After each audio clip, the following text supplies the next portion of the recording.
নামাজরত অবস্থায় বাবাকে কুপিয়ে হত্যা করল পাষণ্ড ছেলে। স্থানীয়রা জানান, মোবাইল ফোন ব্যবহার করতে নিষেধ করায় বাবার উপর ক্ষিপ্ত হয়ে এমন ন্যাক্কারজনক কাণ্ড ঘটান নিহতের একমাত্র ছেলে মাদ্রাসা পড়ুয়া রিফাত। মোবাইলটা কেড়ে নিয়েছে, নেওয়ার কারণে সে নামাজ পড়ছিল মাগরিবের, এই সময় ছেলে পেছপ্রান্তি ভোজালি এবং দাদি কুপাইছে। 22শে মার্চ সন্ধ্যায় তারাবির নামাজের সময় বীভৎস এই ঘটনাটি ঘটে। জানা যায়, চুয়াডাঙ্গা পৌর শহরের পলাশপাড়া এলাকার বাসিন্দা দদুল হোসেন দীর্ঘদিন প্রবাস যাপনের পর দেশে ফিরে ক্ষুদ্র ব্যবসা করে সংসার চালাতেন। তার একমাত্র ছেলে ও এক মেয়ের মধ্যে ছেলে কে এম রিফাত স্থানীয় একটি মাদ্রাসায় 10ম শ্রেণীর ছাত্র। ছেলে মোবাইল চায়, বাপ মোবাইল দেয় না। পরবর্তীতে মোবাইলটা কেড়ে নিয়েছে, নেওয়ার পরে আজকের ঘটনা, পরবর্তীতে বাবা নামাজ পড়তে বসছে আর পিছন থেকে ভোজালি ঢুকে দিয়েছে পেটে।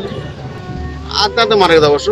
ঘটনার দিন ইফতারের পর ছেলেকে মোবাইল ফোন ব্যবহার করতে নিষেধ করে তার কাছে থাকা স্মার্টফোনটি কেড়ে নিয়ে তারাবির নামাজ পড়তে যান বাবা দদুল হোসেন। এরই জের ধরে রাত 8:45টার দিকে তারাবিতে নামাজরত অবস্থায় বাবা দদুল হোসেনকে পিছন থেকে ছুরিকাঘাত করে তারই একমাত্র ছেলে রিফাত। পরবর্তীতে স্থানীয়দের সহায়তায় মুমূর্ষু অবস্থায় দদুলকে চুয়াডাঙ্গা সদর হাসপাতালে নেওয়ার পথেই মৃত্যুর কোলে ঢলে পড়েন দদুল। চিকিৎসকেরা জানান, ছুরিকাঘাতের ফলে অতিরিক্ত রক্তক্ষরণেই মৃত্যু হয় তার। ঘটনার পরপরই অভিযুক্ত ছেলে রিফাতকে গ্রেপ্তার করা হয়েছে বলে জানান চুয়াডাঙ্গা সদর থানার ওসি খালেদুর রহমান।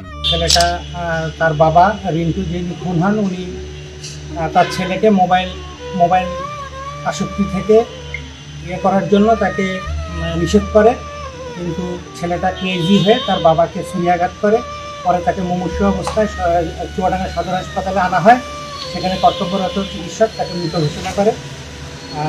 ঘাতক শিশু রিফাত আমাদের হেফাজতে আছে। তদন্ত চলছে, বাকিটা আছে।